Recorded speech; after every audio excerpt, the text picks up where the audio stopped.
Em favor da dúvida. Como ter convicções sem se tornar um fanático. Peter Berger e Anton Zeiderveld. Para convencer o leitor a ser em favor da dúvida, os autores o atualizam com acontecimentos históricos, culturais, religiosos, políticos, revolucionários, cruciais e que colaboraram de forma decisiva e até fervorosa para que o rumo da liberdade e dignidade humanas fossem tomando corpo na consciência individual e coletiva da humanidade. Para falar das questões morais que são intrínsecas aos acontecimentos históricos aqui levantados e suas consequências, a sociologia, a antropologia, a filosofia desempenham um papel imprescindível e de complexa e bem elaborada argumentação no processo do surgimento da dúvida frente às instituições humanas. Extremos de lideranças, sejam políticas, religiosas ou crenças seculares, tentam o seu estabelecimento, o domínio ou a predominância em nações ou em sociedades, acreditando que suas verdades inquestionáveis ou suas diversas possibilidades de verdade são o remédio que vai curá-los do mal de cada século, por assim dizer. Com efeito, uma ética da moderação seria um caminho plausível para que a liberdade e dignidade humanas fossem inexoravelmente legitimadas nessas transições e no seu decorrer. Os muitos deuses da modernidade. A religião deu origem a uma profusão de superstições e monstruosas atrocidades. As guerras religiosas que se seguiram com o mundo cristão dividido, dissidência protestante, na Europa confirmam essa visão. Os protestantes continuaram a executar hereges e queimar bruxas em fogueiras com o mesmo entusiasmo que seus adversários católicos. Os pensadores iluministas, séculos 17 e 18, mais radicais, previram a morte da religião. Acreditaram que a razão encontraria uma metodologia infalível para compreender o mundo e, em última instância, criaria uma ordem social moralmente superior. No século XX, a teoria da secularização, isto é, a associação da modernidade com o declínio progressivo da religião na sociedade e na mente das pessoas, como previram os iluministas, não aconteceu. Na verdade, o mundo estava ainda mais furiosamente religioso, com exceção da Europa Ocidental e Central, parecendo que o século XXI seria marcado pelo politeísmo, em que os muitos deuses da antiguidade estivessem de volta para se vingarem. A modernidade pluraliza. Todas as religiões passaram por revitalização. Islamismo, catolicismo, igrejas ortodoxas orientais, judaísmo, hinduísmo, confucionismo, etc. Ficando o crescimento global mais rápido e espetacular para o protestantismo evangélico, depois da Segunda Guerra Mundial. A modernidade pluralizou os diversos grupos humanos, étnicos, religiosos, alternativos, etc., abalando a visão de realidade do indivíduo com a contaminação cognitiva, influência de pensamentos e proporcionando a liberdade de escolha. O lugar da religião na consciência das pessoas muda e com ele o caráter sociológico das instituições religiosas também é alterado frente às diversas religiões. Passando o indivíduo do destino à escolha, as instituições que surgem ajudam a desoprimir a pessoa da agonia da escolha. Como essas instituições também são escolhidas, e não impostas ou aceitas sem questionamento, a memória da escolha persistirá na mente da pessoa, e com ela a conscientização de que, em algum momento no futuro, essa escolha pode ser revertida e substituída por outra diferente. O homem é condenado à liberdade, diz Jean-Paul Sartre. Contudo, a liberdade o condena a escolher ser católico ou outra religião, ou não ser católico. A dinâmica da relativização. A relativização é o processo pelo qual o status absoluto de alguma coisa é enfraquecido, ou em caso extremo, destruído. A modernidade também relativiza. Se um homem menciona um cônjuge em vez de uma esposa, isso nos leva a perguntar se esse cônjuge é uma mulher ou um homem. O antigo status, é claro, o mundo aceito sem questionamento do casamento heterossexual foi colocado em xeque. Isto é, foi relativizado. E por mais que ainda haja oposição ao casamento homossexual, a pluralidade pode levar ao aumento da tolerância. Na história da religião americana, houve constante expansão da zona de tolerância nos últimos 50 anos, com a legitimidade de igrejas, centros, templos de várias denominações e nacionalidades, e mesmo entre as religiões mais tradicionais, gerando assim o diálogo interreligioso, que ganhou ímpeto com um importante evento no final do século XIX, o Parlamento das Religiões do Mundo em Chicago, em 1893. Na Europa Ocidental, a diversidade religiosa é menos diversificada que nos Estados Unidos, mas a ideologia do multiculturalismo expressa a expansão similar de tolerância. As defesas cognitivas, em contraposição à contaminação cognitiva, são mecanismos característicos de qualquer instrução que busque dominar todos os aspectos da vida de seus integrantes, de forma a impedir o efeito relativizante do diálogo com aqueles outros. A barganha cognitiva, então, surge a serviço de uma nova norma do grupo, a qual o contaminado é impelido, através de uma concessão cognitiva. No diálogo interreligioso, embora uma posição inclusivista prevaleça, a concessão cognitiva nem sempre ganhará espaço. Contudo, conforme advertiu o apóstolo Paulo muito tempo atrás, não vos prendais a um jugo desigual com os incrédulos. 2 Coríntios 6:14. A relativização, em especial em suas primeiras fases, é comumente vivenciada como uma grande liberação, mas pode se transformar em um grande peso. A pessoa que pode escolher ser budista ou escolher ser hinduísta tem nostalgia do seu absoluto quando era católica. A liberação que passa a ser buscada agora é uma liberação do fardo da relatividade, das várias escolhas impostas pela condição moderna. A agonia da escolha gera essa dialética. Um novo absolutismo é impulsionado por uma recusa exaltada a se submeter à condenação de Sartre. Relativismo. Não existe um único sistema ético universalmente válido, mas os comportamentos e valores morais de todas ou praticamente todas as culturas humanas podem aceitar acréscimo à própria tradição ética, devendo impor limites entre comportamentos aceitáveis e intoleráveis. No caso das religiões, o outro religioso não apenas recebe o respeito e a liberdade de acreditar em coisas diferentes e praticar de maneiras diferentes, como a visão de mundo do outro é considerada sob uma perspectiva instrutiva da realidade. Em outras palavras, o outro é aceito como precursor de uma verdade válida. Na visão da chamada teoria pós-modernista, não existe verdade objetiva. Na verdade, não existem fatos objetivamente verificáveis. Existem, sim, narrativas diferentes, todas igualmente válidas. Pascal, matemático, físico e filósofo no século XVII, disse que a verdade em um dos lados dos Pirineus pode ser um erro no outro lado. Isso equivale a dizer que crenças sobre o mundo são relativas em função do indivíduo no espaço e no tempo. René Descartes, filósofo e matemático francês do século XVII, elevando a dúvida a um princípio metodológico de que tudo é sujeito à dúvida, subjetivou a questão afirmando que a única coisa da qual não pode haver dúvida é o eu que duvida. Mas a própria ideia de eu foi progressivamente desgastada pela compreensão de sua relatividade. Não se trata de uma ideia universal. Nos Upanishads, escrituras consideradas por alguns o ponto mais alto do pensamento hinduísta, o eu individual é derradeiramente idêntico à mais profunda realidade do cosmos. E de forma ainda mais radical, uma das proposições básicas de todas as escolas de pensamento budista é a negação da realidade do eu.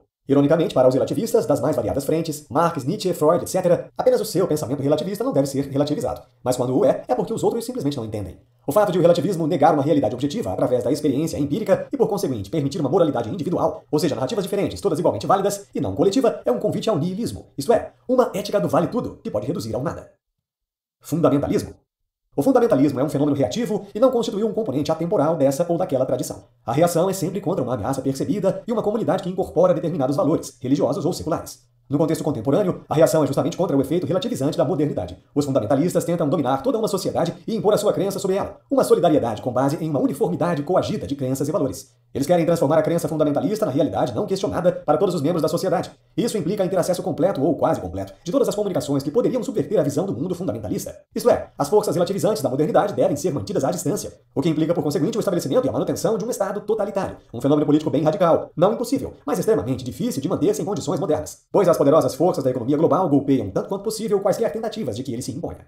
O fundamentalismo religioso ou secular é sempre um inimigo da liberdade. Certeza e dúvida. A voz da verdade tem um tom suspeito. Robert Musil. A verdade é menos certa ou absoluta do que desejaria o verdadeiro crente. Ela é passível de refutação. A fé metafisicamente fundamentada foi ao longo da maior parte da história proporcionada pela Igreja. E foi na esfera da religião que a inter-relação, certeza e dúvida se desenrolou de maneira mais drástica. A dúvida como uma parte intrínseca da fé é naturalmente rejeitada pelos verdadeiros crentes, que adotam fervorosamente algum silogismo, conclusão por dedução que abafa as vozes da dúvida. E quem são os verdadeiros crentes? Os relativistas, que celebram a pluralidade moderna na forma de um radical relativismo, no qual moralmente vale tudo, acreditando que a escolha ante a pluralidade constitui a derradeira garantia de liberdade e autonomia. E os fundamentalistas que visam mitigar a agonia da escolha com um retorno das certezas pré-modernas pela introdução de um cânone teológico ou filosófico da verdade. Ambos, fundamentalistas e relativistas, estão em lados opostos, mas compartilham da mesma mentalidade fanática do verdadeiro crente. Moldam o mundo à sua própria imagem. Fora da esfera religiosa, romantismo, comunismo, também existem os verdadeiros crentes. Seus objetivos de adoração são aquilo que um profeta hebraico definiria como falsos deuses, pois em algum momento suas profecias vão fracassar. A Igreja Católica Romana não é a única religião de posse da plena verdade do cristianismo. O comunismo geraria bênçãos a uma sociedade até se conhecer a versão terrorista de Stalin. A dúvida é a característica distintiva da democracia. Sincera e coerente, constitui a fonte de tolerância e liberdade de consciência, tal qual apresentou Sebastian Castellio em seu tratado A Arte da Dúvida, Fé, Ignorância e Conhecimento. Castellio, que era amigo íntimo de João Calvino, reformador protestante francês do século XVI, um dos verdadeiros crentes mais inflamados da história, instituindo a teocracia na cidade de Genebra, colocou a dúvida em oposição, sobretudo, a fanáticos como Calvino, ao se afastar do ministro da Igreja. Seria como nos livrar da tirania das crenças e promover a liberdade do nosso julgamento. Michel de Montaigne, filósofo, escritor e humanista francês, século XVI. Ou, como já exclamou René Descartes, tudo deve ser sujeito à dúvida, pretendendo usar essa afirmação como um instrumento metodológico e epistemológico, teoria do conhecimento, para chegar racionalmente à verdade. Francis Bacon, filósofo e político inglês do século XVI, também formulou uma filosofia ou metodologia nessa linha. Em síntese, cada pensador com seus métodos seguiu o que Sócrates, antes de Cristo, ensinava a seus alunos. Sujeitar suas convicções sistematicamente à dúvida fundamental, sem a meta de ensinar crenças, mas limpar a mente de crenças falsas, ideias preconcebidas e preconceitos. Sobre os que duvidam sincera e coerentemente, isto é, buscam refutações, mais cedo ou mais tarde, em um lento processo evolucionário, podem aproximar-se de algo que se assemelha à verdade. Diferente dos verdadeiros crentes que vivem uma verdade absoluta, presumível, acreditada, característica distintiva da tirania de todo tipo. Os limites da dúvida.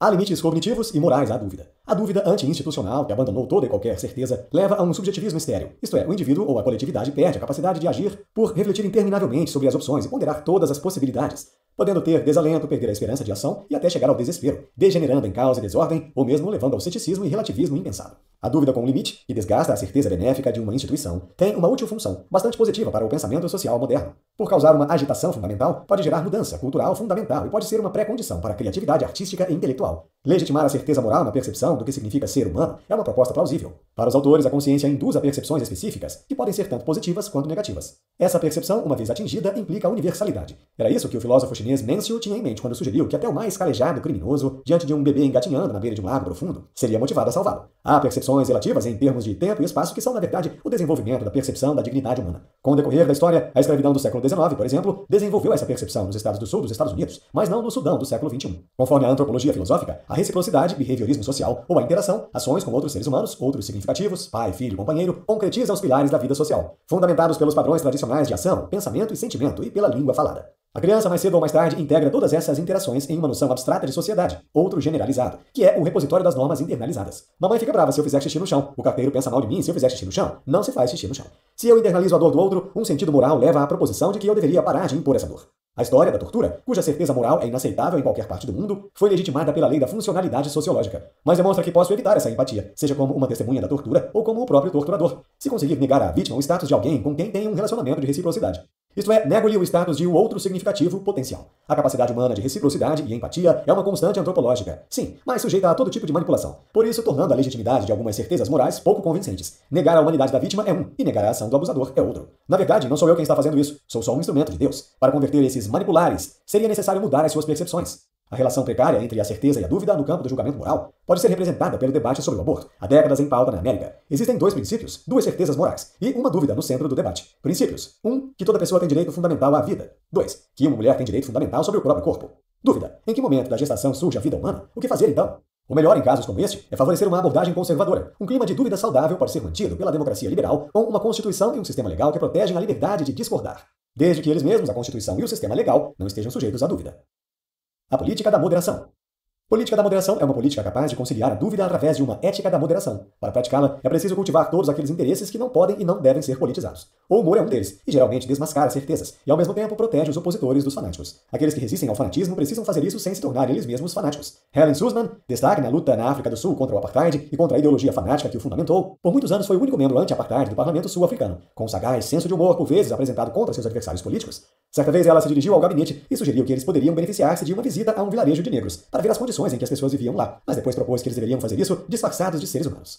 A política da moderação depende de equilíbrio entre uma certeza essencial e muitas possibilidades de ação, e nenhuma delas tem a qualidade da certeza. E essa certeza essencial se fundamenta na liberdade e nos direitos dos indivíduos. Institucionalizar a liberdade e a dignidade humanas significa a garantia de valores liberais, através do equilíbrio do Estado com a economia de mercado e a sociedade civil, por uma democracia de fato liberal. Uma ética da moderação, para concretizar a política da moderação, aqui proposta pelos autores, poderia ser aplicada, por exemplo, no caso da pena de morte, ainda em vigor nos Estados Unidos, e que é intrínseca e inalteravelmente um ataque à dignidade humana. Muito se debate em torno do assunto, visto que nos últimos anos descobriu-se, por meio da análise de DNA, que vários indivíduos foram sentenciados à morte por crimes que não cometeram, e que o método atual de execução, morte por injeção letal, é cruel, ainda que menos do que o enforcamento, ao contrário do que se supunha. Uma estratégia absolutista, ética da atitude, insistir na abolição plena e imediata da pena de morte daqueles que se opõem ao evento, não vingaria nos Estados Unidos, dada a tendência atual de seus legisladores e juízes. A meta, então, seria reduzir ao máximo as execuções, ética da responsabilidade, enquanto as autoridades penais prosseguem em sua busca fútil por um método indolor de execução. Nesse ínterim, a opinião pública pode começar a perceber que não existe uma maneira compassiva de executar pessoas, inocentes ou não. E quem sabe, talvez esse insight possa até penetrar na mente dos membros da Corte Suprema desse país, que supostamente representam o ápice da sabedoria jurídica na América, tendo em vista que a percepção do que é ser humano se desenvolve com o decorrer da história, no tempo e no espaço. Relativismo e fundamentalismo são irmãos gêmeos, antagônicos. A dúvida faz parte da natureza humana, mas os autores podem elaboradamente discordar. A percepção do que é ser humano pode levar à unidade dos extremos. Neste livro você aprendeu que a percepção do que significa ser humano é a própria ética da moderação, sugerida pelos autores, seja para falar em nome de Deus, da política, da cultura. Porque se desenvolve a percepção historicamente, até que um novo grau dessa percepção seja alcançado, novos movimentos extremistas surgirão. O que se tem a observar então é que a capacidade de reconhecer a humanidade no outro parece ser interminável.